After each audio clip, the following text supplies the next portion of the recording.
Hello friends, welcome back to T Point take.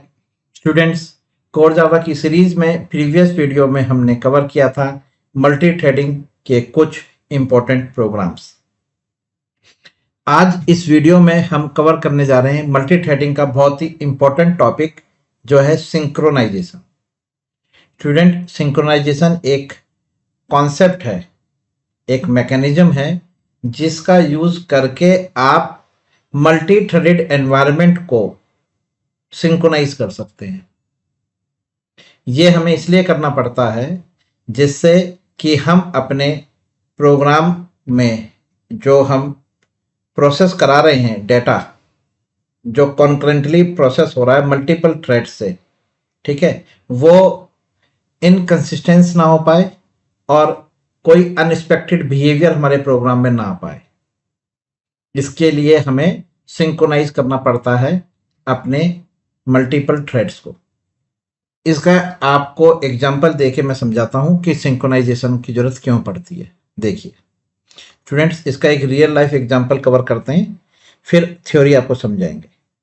आपको theory जब तक समझ में नहीं आएगी जब तक आप एग्जांपल नहीं समझेंगे। देखिए, मल्टीपल थ्रेड्स का जो प्रोसेस है वो कॉन्करेंटली होता है। अब मान के चलिए कि अगर मल्टीपल थ्रेड्स अलग अलग रिसोर्सेज पे काम कर रही हैं, फिर तो आपका एनवायरनमेंट सही है, यानी मल्टी थ्रेडेड एनवायरनमेंट सही चल रहा है। अगर हर थ्रेड इंडिविजुअली किसी इंडिविजुअल रिसोर्स पे काम कर रही है, लेकिन अगर प्रोग्राम में मल्टीपल थ्रेड्स एक ही रिसोर्स को एक ही समय पर गेट करके उस पर प्रोसेस करना चाह रही हैं, तो ये पॉसिबल नहीं हो सकता। वहां पर प्रॉब्लम क्रिएट होगी। ठीक है, उस प्रॉब्लम का जो सॉल्यूशन है कि केवल एक बार में एक ही थ्रेड गिवन रिसोर्स को यूज कर पाए, तो हमें सिंक्रोनाइजेशन के मैकेनिज्म को इंप्लीमेंट करना पड़े। जैसे मान के चलिए स्टूडेंट, मैं आपको एक रियल एग्जांपल देता हूं। ये हमारे डॉक्टर हैं, ठीक है, तो ये हो गया हमारा रिसोर्स। ओके, और ये पेशेंट है, पेशेंट 1, पेशेंट 2, पेशेंट 3। अब ये तीनों जो पेशेंट हैं ये थ्रेड है, ये थ्रेड्स हैं। अब ये तीनों थ्रेड एक ही समय पर इस डॉक्टर को गेट करते हैं, एक ही समय पे पैरेलली, और डॉक्टर साहब से कहते हैं कि हमारे को चेकअप करो।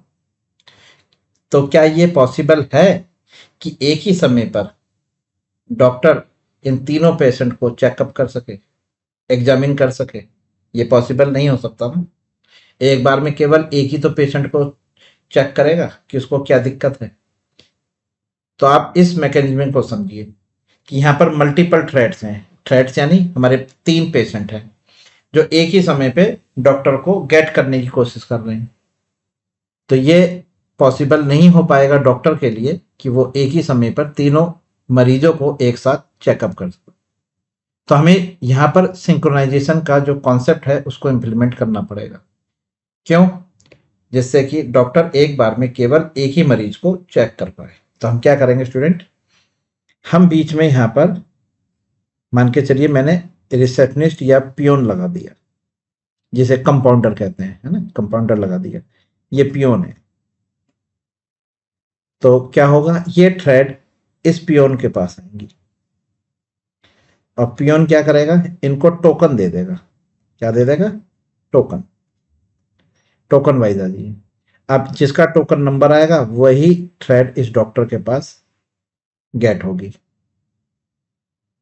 क्लियर है? तो यहां पर हमने टोकन करके इनको सिंक्रोनाइज कर दिया। क्या कर दिया?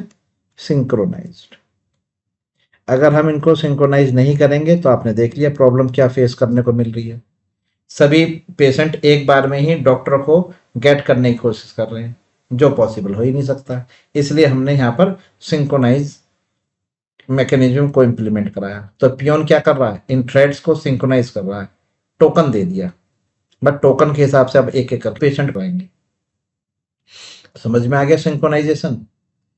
अब अगर हम प्रोग्राम में मान के चलिए, यहाँ पर दूसरा एग्जांपल, एक प्रैक्टिकल एग्जांपल ले लेते हैं कि यहाँ पर जो है ये एक फंक्शन बनाया जो टेबल प्रिंट कराएगा। ठीक है, अब देखिए यहाँ पर क्या होने वाला है। अब ये मेरे मल्टीपल थ्रेड्स हैं। जो पहली थ्रेड है T1, वो 5 का टेबल प्रिंट कराना चाहती है। जो दूसरी थ्रेड है T2, वो 3 का टेबल प्रिंट कराना चाहती है। जो टेबल आपकी थ्रेड 3 है, ये 7 का टेबल प्रिंट कराना चाहती है। अब ये तीनों की तीनों क्या कर रही हैं, इस टेबल को गेट करने, मतलब इस फंक्शन को गेट करने की कोशिश कर रही हैं। अब अगर तीनों थ्रेड एक ही समय पर इस रिसोर्स को, इस टेबल को गेट कर लें और अपना अपना इनपुट इसको दे दें कि 5 का टेबल प्रिंट करा, 3 का टेबल प्रिंट करा और 7 का, तो क्या होने वाला है, आउटपुट मिक्स होकर आएगा। जैसे 5 1 जा 5, आप समझ गए, फिर आ गया 3 1 जा 3, फिर 7 1 जा 7, इस तरह से आउटपुट आ रहा है। तो यानी कि आउटपुट आएगा तो सही, लेकिन आउटपुट ये तो देखिए मिक्स होके आ रहा है ना। मैं चाहता हूं मिक्स ना हो, कोई भी थ्रेड जो भी पहले से गेट कर ले, दूसरी थ्रेड के लिए लॉक हो जाए। ये है सिंक्रोनाइजेशन, मतलब टेबल लॉक हो जाए, केवल एक थ्रेड ही इसको गेट कर पाए एक ही समय पर। मान के चलिए T2 ने गेट कर लिया, तो T2 के लिए लॉक हो जाए। तो जब तक T2 का 3 का टेबल पूरा प्रिंट नहीं हो जाए, जब तक T1 और T3 टेबल को गेट ना कर पाए, ये है एक तरह का लॉक लगाया आपने। ये लॉक सिंक्रोनाइजेशन के थ्रू लगेगा। समझ में आ गया। अब वो कैसे लगाएंगे लॉक, वो लॉक लगाने के आपके पास जो है दो तरीके हैं जो मेनली हैं, एक सिंक्रोनाइज मेथड के थ्रू और एक सिंक्रोनाइज ब्लॉक के थ्रू आप लॉक लगा सकते हैं। कैसे, देखिए, मान के चलिए ये वो मेथड है जिसको हम लॉक करना चाहते हैं और ये क्लास है आपकी। क्लास का नाम आप कुछ भी रख लीजिए, आपने ABC रखा है और इसके अंदर आपने एक मेथड बनाया है पब्लिक वॉइड टेबल। यहां पर वो वैल्यू रिसीव करेगा जिस x का टेबल प्रिंट होगा ना यहाँ पर। ओके, और यहाँ पर फिर आप x का टेबल प्रिंट करा रहे हैं, तो आपने यहाँ पे एक फॉर लूप लगाया। ठीक है, और यहाँ पर आप टेबल प्रिंट करा रहे हैं। ठीक है, पूरा कोड नहीं लिख रहा, केवल आपको हिंट दे रहा हूं। यहाँ पे टेबल प्रिंट हो रहा है, किसका टेबल प्रिंट हो रहा है, x का, जो वैल्यू आप x में गेट कर रहे हैं। ये आपका एक क्लास बन के तैयार हो गई है। ओके, चलिए, अब आपने यहाँ पर ABC के, और ABC जो है ये हमारा रिसोर्स हो गया, मतलब ये हमारी रिसोर्स क्लास है जिससे हमें टेबल मिलेगा। अब आपने एक क्लास बनाई XYZ, एक क्लास बनाई MNO और एक क्लास बनाई PQR, और इन तीनों को आपने एक्सटेंड कराया है थ्रेड से। ये थ्रेड है, ये आपके तीनों थ्रेड है। ओके, अब आप XYZ का एक ऑब्जेक्ट बना रहे हैं, अब आप एक MNO का ऑब्जेक्ट बना रहे हैं और आपने एक PQR का ऑब्जेक्ट बनाया। ठीक है, शॉर्टकट में लिख रहा हूँ स्टूडेंट, आगे तो आपको पता ही है, न्यू कंस्ट्रक्टर कॉल करना है। ठीक है, अब यहां पर आपने ऑब्जेक्ट बनाने के बाद कंस्ट्रक्टर भी, आप जैसे मैं एग्जांपल देता हूँ, न्यू XYZ और वैल्यू पास कर दिया आपने 5। ओके, फिर आपने लिखा न्यू MNO, वैल्यू पास करी आपने 6, फिर लिखा आपने न्यू PQR, वैल्यू पास करी आपने 3। ठीक है, अब आप इनको स्टार्ट कर रहे हैं, x डॉट स्टार्ट और mm डॉट स्टार्ट और p डॉट स्टार्ट। लीजिए, ये तीनों स्टार्ट हो गए, तो तीनों के रन मेथड कॉल होंगे। आपने उस रन मेथड में ABC को कॉल कर रखा है, ABC के टेबल को आपने कॉल कर रखा है। ठीक है, अब वैसे ही मैं थोड़ा सा आपको आइडिया दे दूं, ये पब्लिक मेथड बनाया, वॉइड रन मेथड, और इसके अंदर से आपको पता है, तो स्टार्ट किसे कॉल करेगा? रन को। सब अपने अपने रन को कॉल करेंगे, और यहां आपने एबीसी के टेबल को कॉल कर रखा है। ओके, और ये जो वैल्यू आपने 563 भेजी है वो आप इसके अंदर पास करना है, एक बार में एक होगी। ठीक है, तो यहां पर आप वैल्यू पास कर रहे हैं, यहां पर आपने एक वैल्यू पास करी है। अब ये वैल्यू यहां रिसीव होगी और टेबल स्टार्ट हो जाएगा। अब आपने अगर इस फंक्शन को सिंक्रोनाइज नहीं किया तो ये तीनों स्टार्ट रन को कॉल करेंगे और रन टेबल को कॉल कर देगा 3 बार, और वैल्यू यहां पर आ जाएगी। एक बार यहाँ पे 5 आ जाएगी, एक बार 6 आ जाएगी और एक बार 3 आ जाएगी। आ जाएंगी, आ जाएंगी एक एक करके, और यहाँ पर मिक्स होकर टेबल प्रिंट होने लगेगा। टेबल मिक्स हो जाएगा स्टूडेंट, 5 6 3 के मिक्स होकर टेबल आपके सामने आने लगेंगे।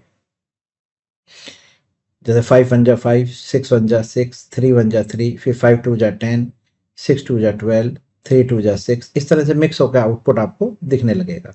तो ये है मल्टी थ्रेडिंग का प्रोग्राम। ये मल्टी थ्रेडेड प्रोग्राम है कि तीनों टेबल एक समय पे प्रिंट हो रहे हैं। ठीक, आपने कहा नहीं, ऐसा नहीं होना चाहिए, एक बार में एक ही टेबल प्रिंट होना चाहिए। तो अब जब एक बार में एक टेबल प्रिंट हो रहा हो किसी भी थ्रेड का, चाहे वो XYZ हो, MN हो, PQR, किसी भी एक थ्रेड का टेबल जिसका प्रिंट हो रहा है, बाकी दो थ्रेड के लिए वो लॉक हो जाए, तो बस आपको इसके आगे सिंक्रोनाइज लिख देना है।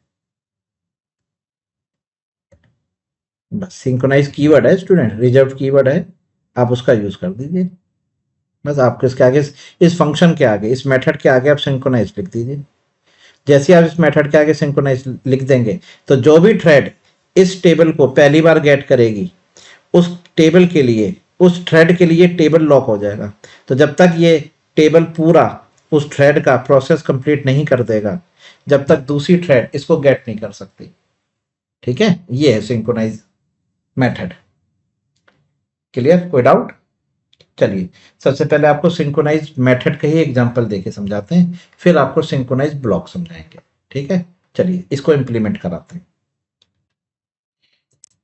तो देखिए स्टूडेंट्स, आपने एक क्लास बनाई जिसका नाम रख दिया ABC।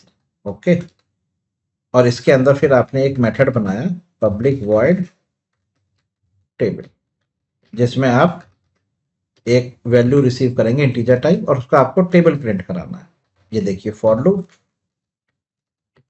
और आपने लिखा integer I equal to 1, I less than equal to 10, I plus. Okay, और फिर आपने यहाँ पर एक वेरिएबल ले लिया integer C equal to x into i. Answer किस में आ गया आपके पास? C में, और आपने यहाँ पे फिर उसको प्रिंट कराया system dot out dot print line. सबसे पहले आपने x की वैल्यू प्रिंट कराई प्लस, फिर आपने I प्रिंट कराया, फिर आपने C प्रिंट कराया, और इनके बीच में यहाँ पर आपने इनटू और यहाँ पर आपने इक्वल टू लगा दिया। ठीक है, तो x तो है वो नंबर जिसका टेबल प्रिंट हो रहा है, I आपको आइट्रेशन है, और C आपका रिजल्ट है। ठीक है, थोड़ा सा स्पेस दे दीजिए इनके बीच में, जिससे कि आउटपुट जो है वो आपस में चिपका हुआ ना आए। लीजिए, हो गया। तो बस ये टेबल है, ABC का, ABC क्लास है जिसका टेबल है, जो गिवन नंबर का टेबल प्रिंट कराएगा। ओके, चलिए अब आप एक क्लास बनाइए। क्लास का नाम कुछ भी रख लीजिए, मान के चलिए क्लास का नाम रख दिया स्टूडेंट। ये लीजिए, स्टूडेंट क्लास बन गई। अब आप कह रहे हैं कि मैं स्टूडेंट क्लास को इम्प्लीमेंट्स कराता हूं रनेबल से। लीजिए, तो ये हमारा क्या बन गया? थ्रेड हो गया। इससे हमें क्या मिलेगा? एक public method, public void run method. ये रन मेथड मिल गया। चलिए, अब सबसे पहले आपको स्टूडेंट क्लास जो है उसके अंदर आप ABC का एक ऑब्जेक्ट बना लें, तभी तो आप इस टेबल को कॉल करेंगे, क्योंकि नॉन स्टैटिक है ना, टेबल आपका नॉन स्टैटिक है। अगर आपको टेबल कॉल करना है तो आपको ABC का ऑब्जेक्ट चाहिए होगा। अब ये टेबल कौन कॉल करना चाहता है? आपने कहा ये स्टूडेंट, ये स्टूडेंट इस टेबल को कॉल करेगा, आप समझ गए, और अपना नंबर पास करेगा। चलिए, ये हो गया। तो आपने इनिशियली क्या होगा? ये नल होगा, सही बात है। चलिए, एक इंटीजर वैल्यू रख लीजिए, वो वैल्यू जिसका टेबल प्रिंट कराना है, जो इनिशियली आपने 0 रख ली। ठीक है, चलिए। तो हमारे पास दो वेरिएबल हैं स्टूडेंट क्लास के अंदर, एक वो वैल्यू नंबर, या इसको नम रख लीजिए, नम। ठीक है, एक वो नंबर जिसका टेबल प्रिंट होना इनिशियली वो 0 है, और एक एबीसी का ऑब्जेक्ट जो नल है। ठीक, क्लियर है। चलिए, अब यहां पर एक कंस्ट्रक्टर बनाइए जो इन दोनों मेंबर्स को इनिशियलाइज करेगा। तो आपने स्टूडेंट क्लास का एक ऑब्जेक्ट बना लिया, ओ सॉरी कंस्ट्रक्टर बना लिया, और उसके अंदर एक वैल्यू तो आपने नम टाइप ले ली, और दूसरा आपने ए बी सी का ऑब्जेक्ट ले लिया। ठीक, इसको इनिशियलाइज कर रहे हैं, तो आपने लिखा this dot num equal to num. ये लीजिए, ये आपका इनिशियलाइज हो गया नंबर। फिर आपने लिखा this dot a equal to a, ये एबीसी का ऑब्जेक्ट क्रिएट हो गया। ठीक, तो यहां पर आपने ये दोनों वेरिएबल डिक्लेयर करे थे, एक इंटीजर टाइप प्रिमिटिव और एक ऑब्जेक्ट टाइप ए, दोनों को इनिशियलाइज कर लिया आपने कंस्ट्रक्टर के थ्रू। क्लियर। अब आपने एक यहां पर थ्रेड भी डिक्लेयर करा, एक थ्रेड क्लास का ऑब्जेक्ट भी डिक्लेयर करा, जो इनिशियली क्या होगा, नल होगा। अब थ्रेड को भी आप मेमोरी दे दीजिए, तो आपने लिखा यहाँ पे thread equal to new thread, और इस थ्रेड में कर दिया आपने रेफरेंस दिस। अब ये दिस किसको रिप्रेजेंट कर रहा है, स्टूडेंट को। जिस स्टूडेंट के लिए करंटली कंस्ट्रक्टर कॉल हुआ है उसको हम दिस से रिप्रेजेंट करेंगे। तो यहाँ पे जो दिस है वो उस करंट ऑब्जेक्ट को रिप्रेजेंट करेगा जिसके लिए कंस्ट्रक्टर कॉल हुआ है। ठीक है, और यहां पर आपने लिख दिया थ्रेड डॉट स्टार्ट। क्या लिख दिया, स्टार्ट। लीजिए, थ्रेड स्टार्ट हो गई।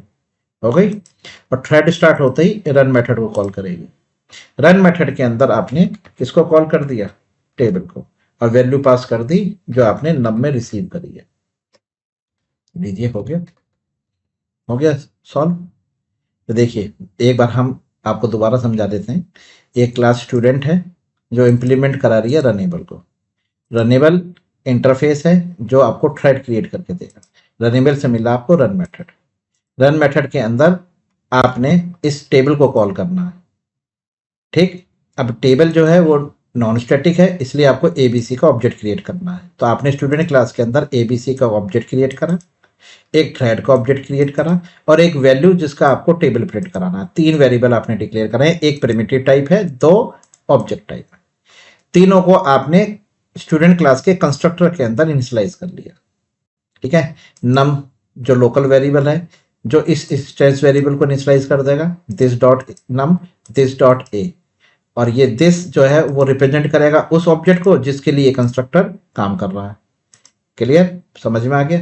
फिर आपने थ्रेड क्रिएट करी, और उस ऑब्जेक्ट का रेफरेंस, करंट ऑब्जेक्ट का रेफरेंस जिसने स्टूडेंट को कॉल किया है, उसको आपने थ्रेड को दे दिया। तो थ्रेड के पास, हमारे थ्रेड के पास जो ये थ्रेड है, इसके पास उस करंट ऑब्जेक्ट का रेफरेंस आ गया है जिसको इसने स्टार्ट कर दिया। स्टार्ट करते ही रन कॉल हुआ, रन ने टेबल को कॉल कर दिया, और नंबर यहाँ पे पहुंच गया। अब ये नहीं पता कि कौन सा नंबर यहाँ पर आएगा, क्योंकि वो मल्टीपल थ्रेड है, कोई भी नंबर आ सकता है। चलिए करके दिखाते हैं। आपने फटाफट यहाँ पर क्या किया, सबसे पहले स्टूडेंट क्लास के ऑब्जेक्ट पर बनाए स्टूडेंट। ये आपने सबसे पहला स्टूडेंट बनाया S1 equal to new student. अब ये स्टूडेंट जो है, इसको सबसे पहले जो ये नंबर प्रिंट कराना चाहता है, यानी 5 का टेबल प्रिंट कराना चाहता है। ठीक है, ये करा, और एक रेफरेंस पास करेगा, ये किसका, एबीसी का। तो देखिए, ये एबीसी का ऑब्जेक्ट है, ये आपने ऑब्जेक्ट बनाया ए इक्वल टू न्यू एबीसी। लीजिए, बन गया ऑब्जेक्ट, और ये रेफरेंस पास कर दिया, रेफरेंस ए का। लीजिए, हो गया। स्टूडेंट 1 कह रहा है कि मुझे 5 का टेबल प्रिंट कराना है, स्टूडेंट 2 कह रहा है मुझे 3 का टेबल प्रिंट कराना है, और इसको 7 का टेबल प्रिंट कराना है स्टूडेंट 2 को। तो देखिए, स्टूडेंट 1 ने किसको गेट करा, ए को, एबीसी को कर लिया गेट। स्टूडेंट 2 ने भी और स्टूडेंट 3 ने भी। तब स्टूडेंट 1 के पास क्या क्या है, अपनी वैल्यू और एबीसी का रेफरेंस। स्टूडेंट 2 के पास क्या है, अपनी वैल्यू और एबीसी का रेफरेंस। स्टूडेंट 3 के पास क्या है, अपनी वैल्यू और एबीसी का रेफरेंस। अब बताइए, तीनों ऑब्जेक्ट एक ही रेफरेंस को पॉइंट कर रहे हैं ना, देख लीजिए ए को ही तो पॉइंट कर रहे हैं। अब अगर यहां पर स्टार्ट मेथड कॉल किया जाएगा जो इंटरनली रन करेगा, तो तीनों का सेम रेफरेंस है ना, तो तीनों के लिए रन एक ही रन है ना। अब अच्छा ये बताइए, इस तरह समझिए, एबीसी के पास जो ऑब्जेक्ट है जिसका नाम ए है, इसको एबीसी से क्या मिला है, तो ये आप जाके चेक कर लीजिए एबीसी के अंदर क्या है। एबीसी के अंदर एक टेबल है, यानी कि इस ऑब्जेक्ट के पास, इस ए के पास टेबल है। तो देख लीजिए यही रेफरेंस तीनों का रेफरेंस S1 S2 S3 को मिल गया ना, तो तीनों के पास सेम रेफरेंस है ना। तो यानी कि अगर S1 S2 S3 इस रेफरेंस का यूज करेंगे तो इनके पास क्या मिलेगा, इनको टेबल मिलेगा, तो वो जो कॉमन है तीनों के लिए। तो जब ये S1 S2 S3 उस टेबल को कॉल करेंगे तो वो टेबल तीनों के लिए एक ही समय पर टेबल प्रिंट कराएगा, 5 का, 3 का, 7 का, और वो देखो मिक्स होके आएगा। इसकी स्पीड को हम कंट्रोल कर लेते हैं ना, बहुत तेजी से आउटपुट आएगा, आप देख नहीं पाओगे, तो मैंने कंट्रोल करा उसकी स्पीड को, तो मैंने वहां पर स्लीप मेथड लगा दिया जो डिले लगाएगा, जिसका यूज है इनके बीच में डिले, इंटरप्टेड एक्सेप्शन आने वाली है, ये आप लगा लीजिए। और थ्रेड क्लास का जो है वो स्टैटिक मेथड है आपका स्लीप, तो आपने यहाँ पे स्लीप लगा लिया, और इनके बीच में जो टाइम गैप है वो 1000 मिली सेकेंड कर दिया, यानी कि 1 सेकेंड। यानी कि जैसे 5 का टेबल, 3 का टेबल और 7 का टेबल जब प्रिंट होगा तो 1 1 सेकेंड के गैप पर होगा। चलिए अब इस प्रोग्राम को हम रन करके देखते हैं, और ये विदाउट सिंक्रोनाइजेशन है। ये देखिए मैंने इसको रन किया, अब आप देखेंगे कि आउटपुट जो प्रिंट होगा तीनों का, वो स्क्रीन पर एक साथ आएगा मिक्स होकर। देख लीजिए आपके सामने, देखिए 5 3 7, क्योंकि तीनों थ्रेड ने एक ही समय पे टेबल को गेट किया है, जो मैं आपको यहां समझा रहा था। ये दोबारा समझा देता हूं, ये देखिए, ये है आपका टेबल जो एबीसी क्लास का है, और ये आपकी थ्रेड है S1 S2 S3। S1 कह रहा है 5 का टेबल प्रिंट कराऊंगा, ये कह रहा है 3 का टेबल प्रिंट कराऊंगा, ये कह रहा है 7 का। अब मैंने एबीसी का एक ऑब्जेक्ट बनाया है, आपको पता ही है ए नाम का। ये ऑब्जेक्ट, इस ऑब्जेक्ट से ही तो टेबल कॉल होगा, ये सही बात है ना। इस ऑब्जेक्ट का रेफरेंस इसको भी दे दिया, इसी ऑब्जेक्ट का रेफरेंस इसको भी दिया, और इसी ऑब्जेक्ट का रेफरेंस इसे भी दिया। तो ये ऑब्जेक्ट तीनों के लिए कॉमन हो गया ना। अब तीनों अगर इस ए के थ्रू टेबल को कॉल करेंगे तो ये टेबल जो है एक सिंगल रिसोर्स है, ये सिंगल रिसोर्स है। तो ये तीनों एक ही समय पे एक ही टेबल को कॉल कर रहे हैं ना, तो यहां पर मिक्स हो गया ना। 3 का टेबल मिक्स हो गया, 5 का टेबल मिक्स हो गया, 7 का टेबल मिक्स हो गया। इसी तरह से आप आउटपुट वहां पर आपको देखने को मिल रहा है। ये देखिए आपके सामने है, मिक्स होकर। हाँ, आप इसको, इस प्रोग्राम को जितनी बार भी रन करेंगे आउटपुट मिक्स होकर आएगा, ऊपर नीचे होता रहेगा। देखिए पहले 3 है, फिर 5, फिर 7 है, कोई भी आउटपुट आएगा, कुछ भी हो सकता है, लेकिन आएगा तीनों का एक साथ ही। अब आप कहते हैं सर यहाँ पे कोई कॉन्सेप्ट ऐसा लगा लीजिए कि आए तो किसी का भी, लेकिन जब तक उसका टेबल पूरा प्रिंट ना हो जाए, अब जैसे ऑब्जेक्ट 1 ऑब्जेक्ट 2 ऑब्जेक्ट 3, जब तक ऑब्जेक्ट 2 का टेबल प्रिंट ना हो जाए पूरा, जब तक ऑब्जेक्ट 1 ऑब्जेक्ट 2 वेट करें, तो इसे कहते हैं लॉक लगा दिया, सिंक्रोनाइज कर दिया। तो देखिए कुछ नहीं करना, आपको ज्यादा कुछ नहीं करना। इस पब्लिक के आगे कंस्ट्रक्टर की सिग्नेचर है ना, जो क्लास एबीसी है, कंस्ट्रक्टर नहीं, क्लास एबीसी का जो टेबल है, इसके आगे आप सिंक्रोनाइज लिख दीजिए, बस इतना लिखना है आपको, बस हो गया। अब वही प्रोग्राम अभी आपके सामने दोबारा आएगा, लेकिन किसी एक का टेबल, मुझे नहीं पता किसका, देखो 5 का टेबल प्रिंट हो रहा है। अब जब तक इसका पूरा टेबल प्रिंट नहीं हो जाएगा, दूसरा ऑब्जेक्ट इस टेबल को कॉल नहीं कर सकता। देखिए अब 7 का स्टार्ट हुआ है, पहले 5 का, फिर 7 का, अब 7 के बाद 3 का है। एक बार में केवल एक ही जो थ्रेड है वो गेट कर पाएगी। ये है जी सिंक्रोनाइजेशन। तो आपने ये सिंक्रोनाइज मेथड बनाया है, सिंक्रोनाइज मेथड। अब देखिए एक बार आप ऑर्डर देख लिया, सबसे पहले 7, पहले 5 का टेबल, फिर 7 का टेबल, और फिर 3 का टेबल। ठीक है, देख लिया। तो किसका पहले प्रिंट हुआ यहाँ देखते हैं, पहले 5 का, फिर 7 का, फिर 3 का, यानी कि पहले स्टूडेंट 1 का, फिर स्टूडेंट 3 का, फिर स्टूडेंट 2 का। दोबारा रन करते हैं, कोई भी ऑर्डर हो सकता है। चलिए पहले स्टूडेंट 1 का ही प्रिंट होना शुरू हुआ। अब इसके बाद किसका होगा नहीं पता, ऐसे भी हो सकता था कि पहले किसी और का हो जाए। ठीक है, ये देखिए अब 7 हो रहा है।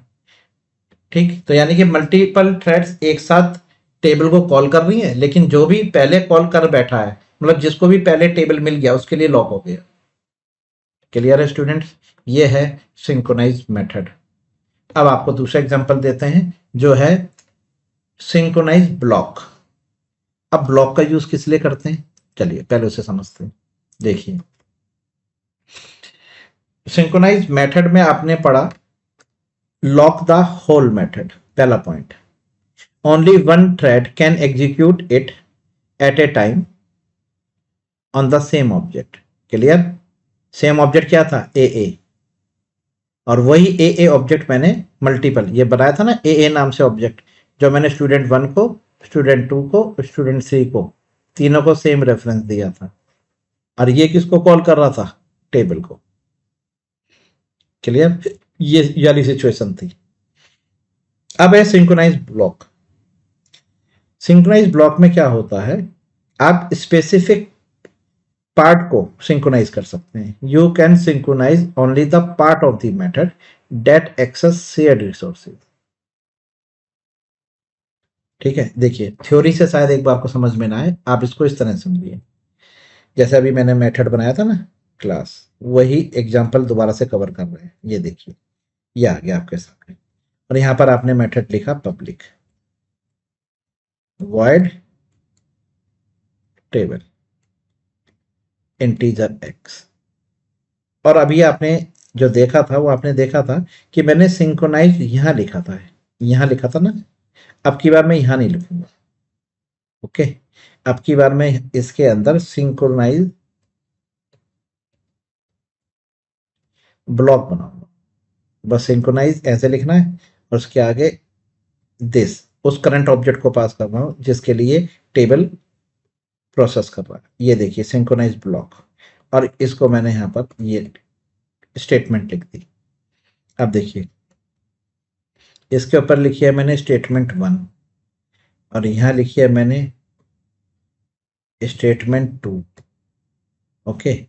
ये 3 है, और इसके अंदर लिखी है मान के चलिए मैंने स्टेटमेंट 2।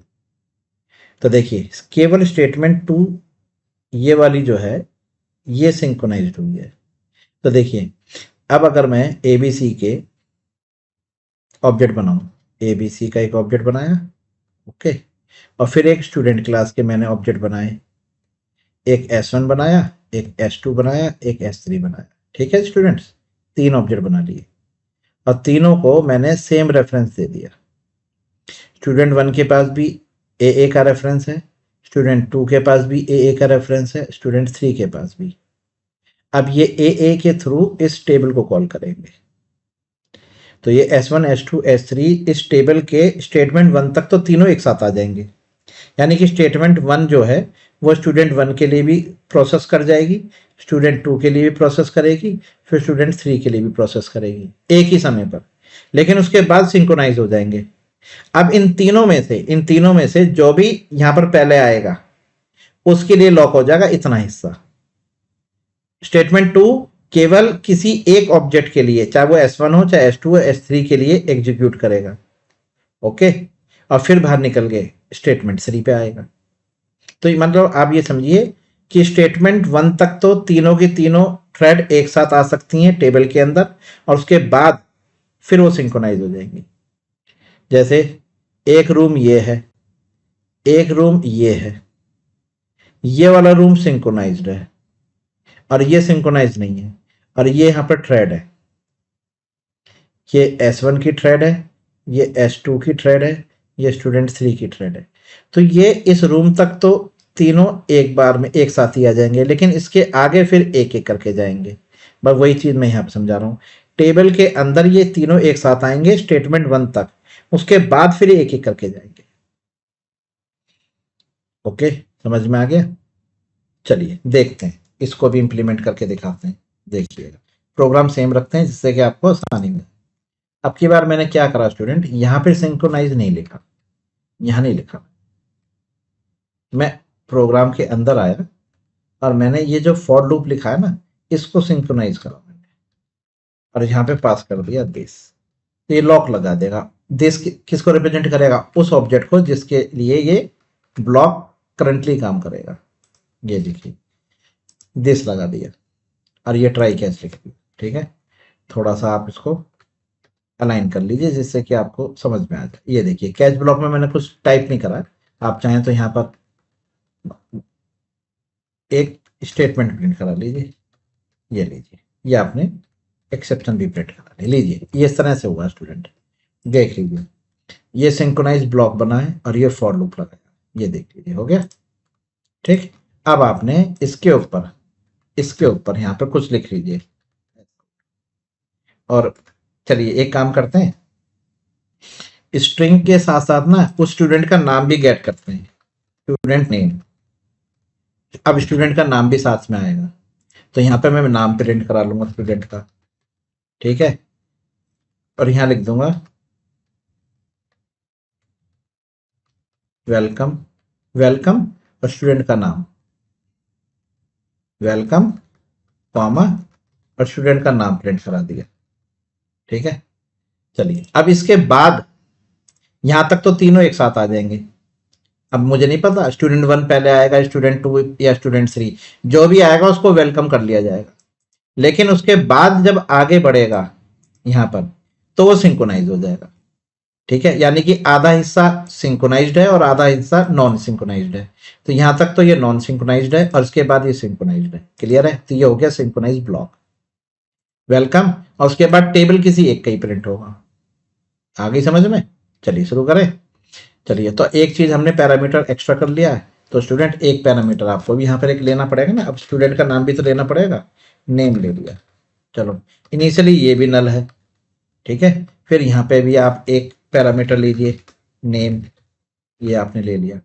और इसको भी आप लिखिए this dot name equal to name, हो गया। अब इस पैरामीटर को भी इसके साथ पास करिए, ये लीजिए। अब आप स्टूडेंट का नाम यहाँ पे पास करिए, तो आपने यहाँ पे पास करा स्टूडेंट का नाम, नेम आपने कह दिया जी। इस पहले वाले स्टूडेंट का जो नाम है वो अमित है, क्या है, अमित, लीजिए, हो गया। फिर आप इसी तरह कह रहे हैं कि दूसरे स्टूडेंट का नाम जो है वो नेहा है, और इसी तरह से आप कह रहे हैं तीसरे स्टूडेंट का नाम जो है वो रवि, लीजिए। तो अमित जो है वो 5 का टेबल प्रिंट कराना चाहता है, नेहा 3 का टेबल प्रिंट कराना चाहती है, और रवि 7 का टेबल प्रिंट कराना चाहता है ए के थ्रू, यानी कि कॉमन रिसोर्स। चलिए अब आप देखिए, अब मैं इस प्रोग्राम को जब रन करूंगा तो वेलकम तो तीनों का हो जाएगा एक साथ, उसके बाद जो प्रोसेस है वो किसी एक का होगा। अब ये नहीं पता हो किसका टेबल प्रिंट होगा, ठीक है। चलिए रन करें, ये देखिए वेलकम एक साथ हो जाएगा, देखिए हो गया तीनों का वेलकम एक साथ। यानी कि फंक्शन के आधे हिस्से तक तो तीनों एक साथ आ गए, उसके बाद प्रिंट हो रहा है टेबल 3 का टेबल। अब पता, अब ये नहीं पता 3 किसका, आप चाहें तो वहां पे नाम प्रिंट करा सकते हैं। देखिए 3 का टेबल प्रिंट हुआ, फिर 7 का टेबल प्रिंट हो रहा है, और उसके बाद देखते हैं अब 5 का होगा, देख लीजिए। तो यानी कि पूरा मेथड सिंक्रोनाइज नहीं है, मेथड की जो बॉडी है ना, जो डेफिनेशन है उसमें कुछ पार्ट सिंक्रोनाइज है और कुछ नॉन सिंक्रोनाइज्ड है। लीजिए 3 का टेबल पहले प्रिंट हुआ, फिर आपने देखा 7 का, फिर आपने देखा 5 का। तो 3 का टेबल किसका हुआ, पहले स्टूडेंट 2 का प्रिंट हुआ, फिर स्टूडेंट 3 का प्रिंट हुआ, फिर स्टूडेंट 1 का प्रिंट हुआ। आप चाहें तो देखो यहाँ पे इसे प्रिंट करा सकते हो, नेम के साथ आप यहाँ पर नंबर भी प्रिंट करा लो, लीजिए। और ये लीजिए, अब आपको यहाँ पर ये भी पता रहेगा कि कौन किस नंबर के साथ है, मतलब कौन सा नम है, सॉरी नम नहीं है, एक्स है, एक्स वेरिएबल का नाम एक्स है ना। चलिए सेव करिए और एक बार रन करके देखिए, ये देखिए, ये देखिए। अब आपके सामने देखिए पता हो गया ना, देखिए वेलकम वेलकम, और देखिए 3 का स्टार्ट हुआ। तो देख लीजिए आप देखिए बहुत अच्छा एक आउटपुट भी आया, देखिए वेलकम भी हो रहा है और टेबल भी प्रिंट हो रहा है। तो ये प्रूफ हो गया ना कि सिंक्रोनाइज हो गया है, टेबल किसी एक का ही प्रिंट हो रहा है। ओके स्टूडेंट्स, तो देखिए ये है सिंक्रोनाइजेशन। तो सिंक्रोनाइजेशन का कॉन्सेप्ट आपको समझ में आ गया होगा, क्यों इंप्लीमेंट किया जाता है, जिससे कि आप मल्टीपल थ्रेड्स जो एक ही समय पर सेम रिसोर्स को गेट करने की कोशिश कर रही है उनको सिंक्रोनाइज किया जा सके। रियल लाइफ एग्जांपल देखिए, एक थ्रेड जो है, मतलब मान के चलिए आप एक फाइल हैंडलिंग का प्रोग्राम कर रहे हैं और एक कॉमन फाइल है, एक थ्रेड उस फाइल में से डाटा को रीड करेगी, एक फाइल उस एक थ्रेड उस फाइल के अंदर राइट करेगी। तो क्या ये पॉसिबल है कि एक ही समय पर रीड भी किया जा सके, राइट भी किया जा सके और मॉडिफिकेशन भी किया जा सके? नहीं हो सकता ना। तो वहां पर आपको सिंक्रोनाइज करना ही पड़ेगा कि कोई भी एक थ्रेड जो फाइल को गेट कर ले वो लॉक हो जाए। जब तक वो अपना काम कंप्लीट नहीं कर ले दूसरी थ्रेड उस फाइल पे काम ना कर पाए। क्लियर, समझ में आ गया? चलिए स्टूडेंट्स, तो ये था सिंक्रोनाइजेशन जो हमने कवर किया। इसमें हमने सिंक्रोनाइज मेथड और सिंक्रोनाइज ब्लॉक कवर कर लिए। नेक्स्ट वीडियो में आपको स्टैटिक सिंक्रोनाइजेशन और कस्टम लॉक लगा के दिखाऊंगा। वीडियो ज़्यादा लेंथी हो जाएगी और फिर समझ में दिक्कत होगी, इसलिए इसको 2 पार्ट में डिवाइड कर लेते हैं। वैसे जो ज़्यादातर जो आपसे इंटरव्यू वगैरह में क्वेश्चन पूछे जाते हैं वो सिंक्रोनाइज मेथड और सिंक्रोनाइज ब्लॉक से रिलेटेड होते हैं। चलिए ठीक है, तो नेक्स्ट वीडियो में हम कवर करेंगे स्टैटिक सिंक्रोनाइजेशन और कस्टम लॉक। अगर ये वीडियो जो मैंने अभी कवर की है सिंक्रोनाइजेशन की, अगर ये आपको समझ में आई तो इसको अपने फ्रेंड्स के साथ भी शेयर करिए, लाइक करिए और कमेंट्स करिए। और अगर आप हमारे चैनल पर नए हैं तो प्लीज़ हमारे चैनल को सब्सक्राइब करिए। Thank you very much, good bye.